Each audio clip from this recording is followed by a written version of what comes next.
Good afternoon, ladies and gentlemen. We've seen the MBS reports on the IGR generated by each of the 36 states in Nigeria, including Abuja, over the last 1 year. And of course, as usual, Lagos State topped the list with about 1.2 trillion naira IGR, equivalent of about $840 million. In fact, the surprising thing that Enugu was among the top 5 states. My dear Imo State was even the 10th to the lowest in the whole of Nigeria and the second to the last in the southeast. Now, I've read many commentaries. Oh, Lagos State did 1.32 trillion. This other state did it. Let me tell us the truth. And if we have the mind to absorb the truth, of a truth, there's no state in Nigeria, not even the federal government, that is actually sweating revenue up to 10% of Nigeria capacity annually. Nigeria has capacity to do 1,000 times more than what we are currently doing across every revenue waterfall and revenue stream. Lagos State, $840 million IGR. Lagos State has potentials to do $10-20 billion annually if all things being equal. I know when I talk about, comparison, people say, oh, Singapore is a sovereign nation. You can't compare Lagos with Singapore. Okay, can we compare Lagos with Cape Town? Can we compare Lagos with Joburg? And why do you think we cannot compare Lagos with Singapore? Okay, why do you think Imo State is doing the pathway number they are doing? Why do you think Enugu State is doing 184 billion naira? 5 times more than Imo State. There's an oil producing state. There's an NDDC state that has almost 30% of the gas reserve in Nigeria. That is recorded to be one of the top states in terms of human capital, producing graduates and educated people. The truth is, everything boils down to leadership. And the earlier we come to this truth, the better for each and every one of us. On the federal government side, Yemi Cardoso, the CBN governor, have actually done a great job. I've said it here. Yemi is one of the few shining lights at the federal level. Over the last 1 year, he has been able to pull Nigeria out of the brink. Yemi is like one man riot squad who decided to use every instrument within the space, monetary policy instrument, to stabilize the exchange market, which is very, very key, because any investor who is coming into any economy, whether local or foreign, we want to see the stability of the foreign exchange market. We want to see clearly, if I bring in my money, I want to exit 2 years, would there be stability, or will I bring my money here today at 1,500, but by the time I exit 2 years, it will be 3,000. Therefore, all the profits I made will have been eroded. One of the reasons why PZ shut down office here in Nigeria was because if you look globally, both PZ and Nestle made more profit in terms of percentage of PAT in Nigeria, but they got wiped out by the foreign exchange volatility that happened between 2023 to 2024. They got wiped out. All the profit they made got eroded by extraneous factors that was not under their control. Look at countries like Singapore. Look at countries like UAE. You see clearly, investors troop to Singapore because they are sure of price and FX stability. As at 1980, when 75 kobo was equivalent to $1, the Singaporean dollar was $1.61 Singaporean cents to $1. 45 years later, it is today $1.31 Singaporean cents to $1. The Singaporean dollar had been steadily gaining. The same thing for the UAE dirham. Over the last 20 years, it had been very steady. 3.67 dirham to $1. And we had this so in the 60s. Between 1960 to 1970, the Nigerian pounds then had more value than the US dollar. It was 60 pence to $1. In fact, in 1970, 10 years after independence, after the 3 years after the Civil War, even our pence gained over the dollar. It was 57 pence to $1 because we had a productive economy. We had a fiscal regime, a constitutional framework, a physical framework that allowed each of the constituent units to look inward and develop inward. There was massive productivity. We were generating more forex than we were exporting. Without us, we were generating more forex than we were spending, even when we did not have fossil fuel. Today, what we celebrate as IGR is nothing, because you cannot tax a poor economy. You cannot tax. Singapore raises more revenue from tax, more than every total revenue of Nigeria, both from tax, oil export, and every other export. And there are just about 5.6 million people. South Africa, in 2023, 2024, did over $126 billion revenue. $84 billion came by way of taxation, just 60 million people. They are doing so because they have an economy and a population that can be taxed. The South African capital market is about $1.3 trillion debt. The Nigerian capital market is barely struggling to enter the $60 billion mark. The pension fund assets of South Africa is over $274 billion. Pension fund assets of Nigeria is about $3 billion. We are practically doing nothing. Minimum wage in South Africa is about 330 naira. Minimum wage is 70 naira, which is even less than the cost of a bag of rice. Rice economy. And the worst is that I don't know why we are clapping about tax reform. Tax reform is excellent, but what we should be looking at is physical reforms. We should be looking at constitutional reforms to take us back to the 60s, when we had lean government, when we have the smartest of us, the most passionate of us, the most creative of us, the most honest of us in place of leadership. We had Michael Okpara in the old Eastern region. We had Obafemi Awolowo. We had in the early 80s, we had Jokonde and Desa Mbakwe. We had men with brain in their skull who were ready to work selflessly to build up the economy, to enhance and generate engender productivity. So we need to look. In the First Republic, the wealthiest man in Africa was in a parliamentarian, Sir Louis Odumegwu Ojukwu. He was chairman of 15 topmost corporations in Nigeria. He never went to parliament to begin to look for MDAs to give him money, to give him bribe.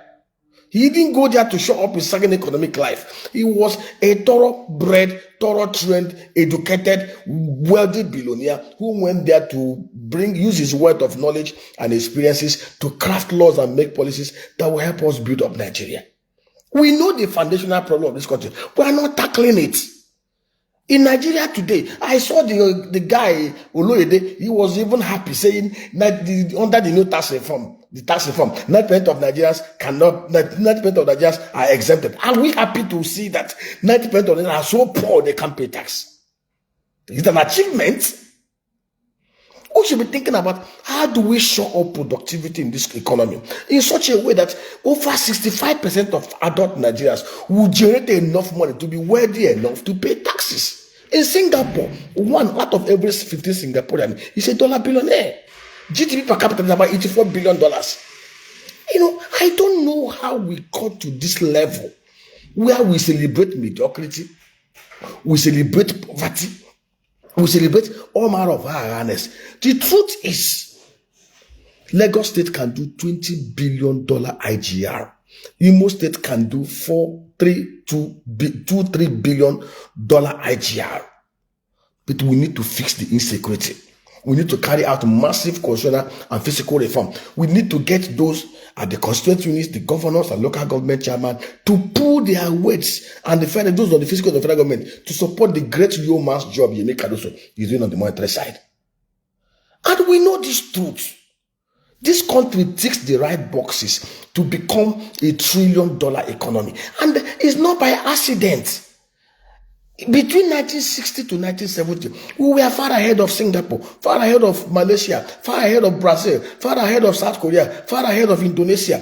As at 1960, our GDP was $4.2 billion. South Korea was $3.9 billion. Go and fact check me. As at 1970, our GDP was $12.3 billion. South Korea was $9.6 billion. We even gapped them. They caught up with us in 1980. Today, the South Korean economy is $1.7 trillion. Our economy is $2.4 billion after rebasing. And we are not ashamed of ourselves. We always brag, giant of Africa. We are number 4 on the rung. Brazil was below us in 1970. Today, they have a $2.4 trillion economy. And we know what to do to put the overwhelming majority of over 130 million adult working population to active, productive work. We know the constitutional and fiscal restructuring and reforms to do to enhance 100% security in Nigeria. In the 60s, we had so much going for us. We had the best of us in the place of governance. We had a unicameral system of government, lean system of governance that did not put overbloated cost on governance. Today, 65% of everything we budget annually are stolen and looted by the political class with the help of the civil servants. And we know this truth. We keep on chasing shadows. We keep on pursuing mirage. When we know what to do, if the foundation is faulty, there's nothing even the righteous can do. We need to fix the foundational decay and deformities in Nigeria. This country can easily generate nothing less than $300-400 billion non-crude oil revenue into this economy. From the aggregate alone, we can do almost about $250-300 billion. We've continually, daily, every time, sharing nuggets of the kind of things we need to do. We expect Akwa Ibom, we expect Abbas, Benkala, and others of them to sit down in Abuja and become effective checks and balances to the MDAs, to make laws, to be very transparent, to cut cost of governance. Everybody's busy playing yo-yo-yo politics. We are planning for 2027 when we're not even sure of 2026. What kind of country is this? That IGR report by NBS is something all of us will reflect and weep. Lagos State at the current $840 million can do up to $5 billion, $20 billion in IGR. But you don't build IGR by creating hostile atmosphere for investors and businessmen because of political awareness. Imo State can do $1 billion, $2 billion IGR, but they can't do it under the state of insecurity. The same for Anambra. Come on, we can do better. We can do better, far better than what we're doing. We are not scratching up to 5% of the deep potentials in this economy. We are not doing anything tangible to pull the over 197 million Nigerians in poverty by the World Bank indicator of $64.50 revenue income out of it. We are not doing anything to fix the insecurity and return back the 3.5 million people in IDP camp back to their homes and back to production. In a country that is not at war, we have 3.5 million people isolated in camps doing nothing. We have 3,000 of our citizens in refugee camps in Chad, Niger, and Kano. Does it make sense? And the worst is that the political office holders see themselves as lost. Nigeria is the only place where I see political office holders see themselves as lost that should be worshipped. For Kano, you're a servant. You're a bloody servant. Once you occupy a public office, you're not more than the house boy or house girl in somebody's home. You're called to serve, not to lord it over anybody. If you want to be a lord, resign and go and set up a private business like Aliko Dangote and employ people that will be calling you and answering you, sir, every day. The arrogance is nauseating. The level of perfidy. Oh God. You're leveraging and living on public resources. You're leveraging and living on revenues from other people, not by the dint of your excellency or your creativity or your excellent work or your enterprise. Yet you're arrogant. You're puffed off. And because a majority of us also do not even know that a political office holder is your servant. He's there at your mercy. He is not, see, let me tell you, the president, the governors, they are not more important than the lowest of people in the socio-economic pyramid of Nigeria. If we truly know our rights and responsibilities as citizens of a country.